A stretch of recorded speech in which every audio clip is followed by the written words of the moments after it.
এবার আমরা করব সিআর সার্কিট। সিআর সার্কিট মানে ক্যাপাসিটর থাকবে আর রেজিস্টর থাকবে। এই হলো আমাদের ক্যাপাসিটর আর এই হলো আমাদের রেজিস্টর। এটা হলো আমাদের এসি সোর্স, এটা হলো ক্যাপাসিটর সি, রেজিস্টর আর এটা হচ্ছে ভি। ভি ইকুয়াল টু আমরা জানি ভি নট সাইন ওমেগা টি। তাহলে এখানে আমরা সার্কিট অনুযায়ী কি লিখবো বলো? এফেক্টিভ ভোল্টেজ কত হবে তাহলে? V not sine omega T minus Q by C. মনে পড়ছে যখন পিরিয়ড পড়েছিলাম? কিউ বাই সি, তাই না? কিউ ইকুয়ালস টু সিভি, তাহলে V equals to Q by C equals to IR, ohm's law.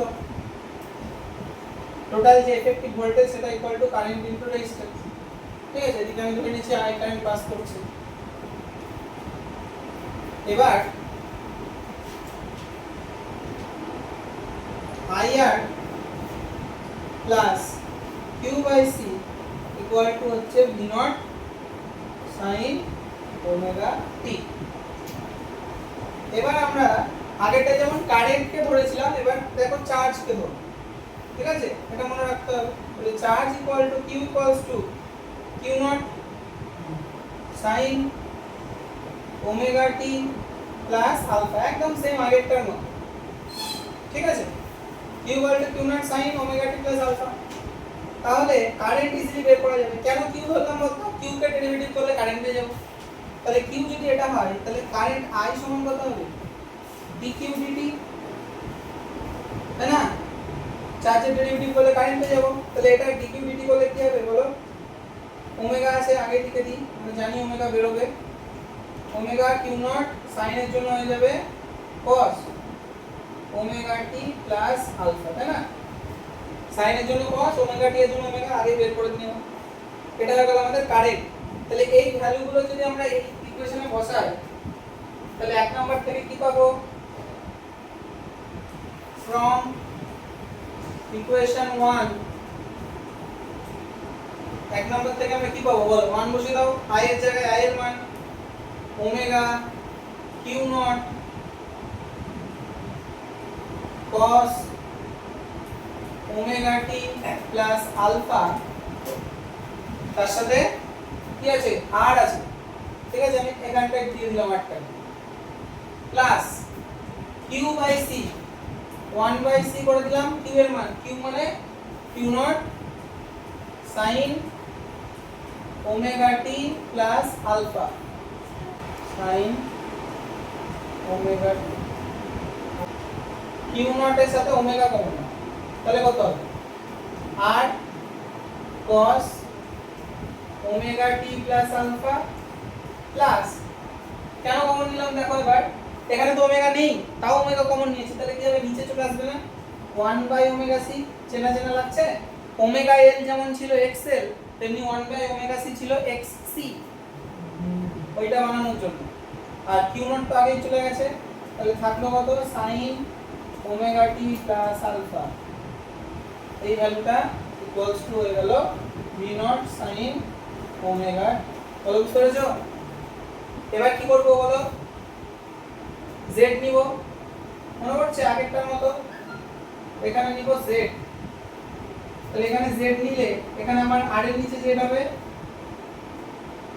cos omega T plus alpha plus এখানে হয়ে যাবে 1 বাই ওমেগা সি তার সাথে z sine omega T plus alpha.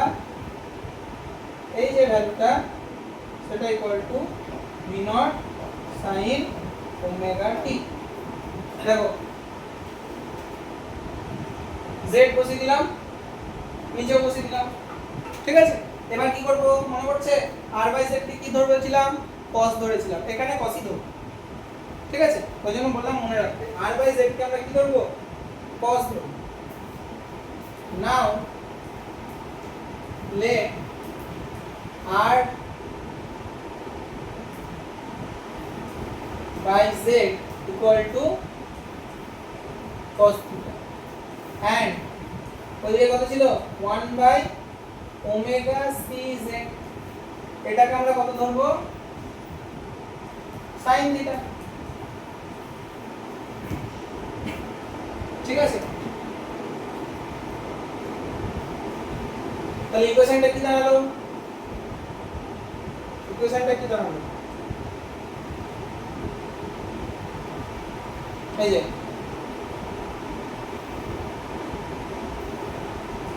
Q not omega Z ব্র্যাকেটের মধ্যে cos, আচ্ছা cosটা করে দিচ্ছি, আচ্ছা ওমেগাটা যে এ ধরবো বলেছিলাম ওটাকে আগে লিখছি, হ্যাঁ cos ওমেগা টি প্লাস আলফাটাকে আগে লিখলাম, cos এ cos b, তারপর কি ছিল প্লাস sin এ sin b, কি ফর্মুলা?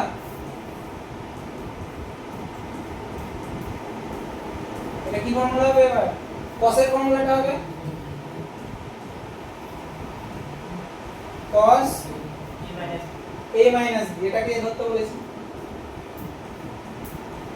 a minus b, এই ভ্যালুটা ইকুয়ালস টু হয়ে গেল আমাদের d not sin omega t। ঠিক আছে, এটাকে আমি আগেরটার মধ্যে তুলনা করব, কম্পেয়ার করব।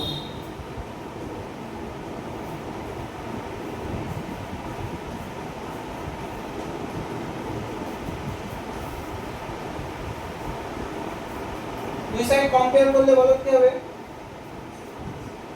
q not omega z equals to v not, তাই না? ভোল্টেজের মতো কাজ করবে।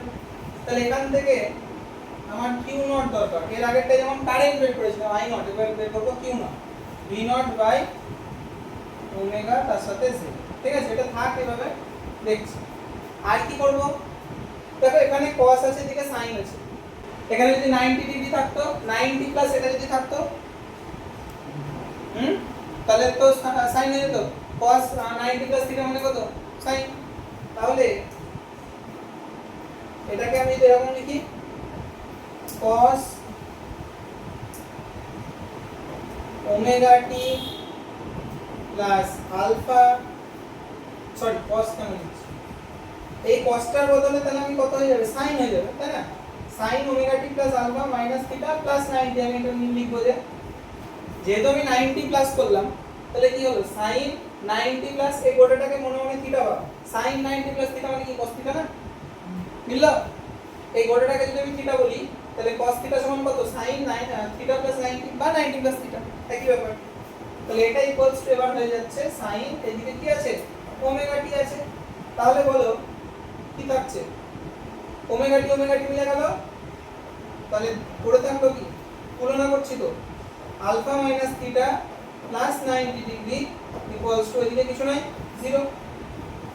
ঠিক, তাহলে আমার দরকার কি আলফা দরকার, আলফা। তাহলে আলফা সমান কত থিটা মাইনাস 90, তাই না? আলফার ভ্যালু হলো থিটা মাইনাস 90 ডিগ্রি। কারেন্ট আর ভোল্টেজ নিয়ে কাজ, current equal to omega Q naught, কত রে omega Q naught cos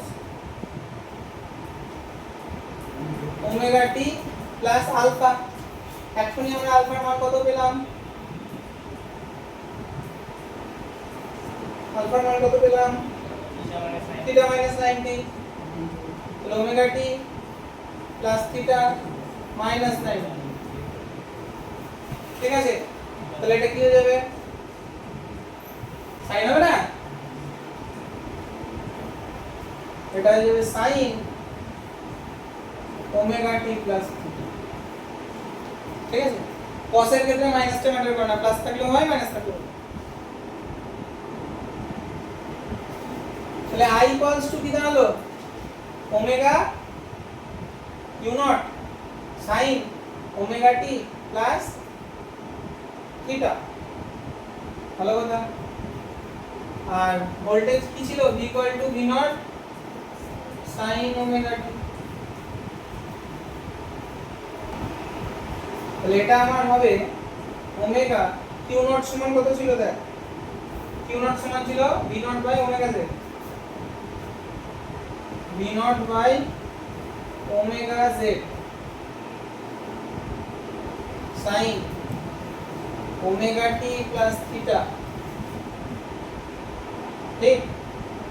omega omega কেটে গেল, v naught by z sin omega t plus theta. এটা কিন্তু i আসছে, তাই না?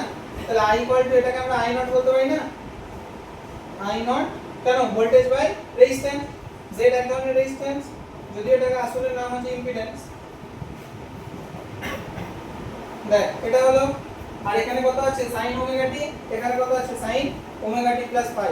তাহলে এর আগেরটা যেমন কি ছিল, ল্যাগস বিহাইন্ড ছিল, এবার কিন্তু কারেন্ট এগিয়ে আছে। তাহলে এবার আমরা কি লিখব, in CR circuit current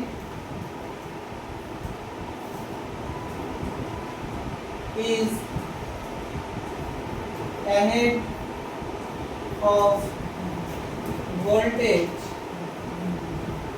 by কত রে, থিটা, তাই না? থিটা সমান কত আমরা বের করি, এখন করছি থিটা, যেটা কত হবে sin theta by cos theta. বল কত ধরেছিলাম, বল একটু, sin থিটা কত ধরেছিলাম, 1 বাই ওমেগা সি আর জেড, আর এখানে r বাই z। তাহলে z z কেটে গেল, পড়ে থাকলো কত, tan থিটা সমান 1 বাই ওমেগা সি আর তার সাথে r। এটাকে আমরা এরকম করে লিখতে পারি নাকি, দেখ তো, 1 by omega C by r, একই তো, তাই না? কারণ কি, 1 বাই ওমেগা সি কে আমরা একটা স্পেশাল নামে চিনি, এইটা নিচে থাকছে বলে আমরা বুঝতে পারছি না। এর আগের প্যাটার্নটা কেমন ছিল দেখ, তাহলে বুঝতে পারবি। এর আগের সার্কিটে আমরা tan থিটা সমান ওমেগা l বাই r করেছিলাম। ওমেগা l মানে কি, xl বাই r, তাই না? তাহলে নিশ্চয়ই এখানেও তাই হবে, xc বাই r। তাহলে tan থিটা সমান যদি xc বাই r হয়, তাহলে থিটা সমান কত, tan inverse xc by r। তার মানে হচ্ছে tan inverse 1 by omega c by r। তাহলে আমাদের এখানে কতটা পিছিয়ে আছে, ল্যাগস বিহাইন্ড বাই থিটা, যার মান হচ্ছে tan inverse 1 by omega c by r, তাই না? বা শর্টে আমরা চাইলে লিখতে পারি tan ইনভার্স xc বাই, বুঝতে পেরেছো? তাহলে এবার এদিকে যদি কারেন্ট এটা হয় i, তাহলে ভোল্টেজ এবার নিচের দিকে হবে, ঠিক আছে? তাহলে এটা ভোল্টেজটা কতটা অ্যাঙ্গেলে পিছিয়ে আছে রে,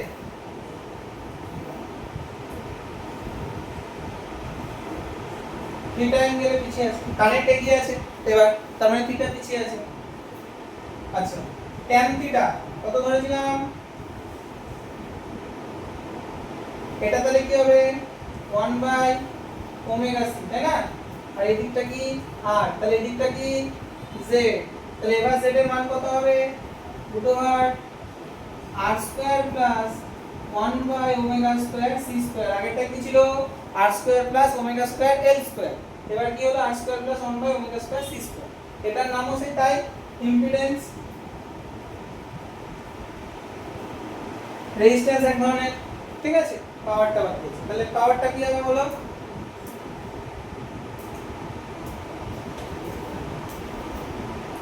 cos থিটা সমান বেস বাই হাইপোটেনিয়াস। আমাদের এই ছবিতে বেস কোনটা, r, হাইপোটেনিয়াস কোনটা z। তাহলে এখানেও সেই তাই দাঁড়ালো তাই না। আমি তখনই বলেছিলাম cos থিটা সমান আমরা মনে রাখবো r by z। Power factor formula হয়ে গেল ratio of resistance by impedance r by z। ঠিক আছে, তাহলে cos theta is equal to আমাদের হয়ে গেল r কত রে, r আর z টা কত root over r square plus 1 by omega square. তাহলে এমনি পাওয়ার কত, পাওয়ারের ফর্মুলা হাফ ইনটু এটা তার সাথে কি ছিল cos থিটা। তাহলে cos থিটার মান বসালে কত হবে r by z। Same v এর মান কত ছিল, v নট এর মান কত ছিল দেখ, এই যে i z, v নট এর মান ছিল i ইনটু z।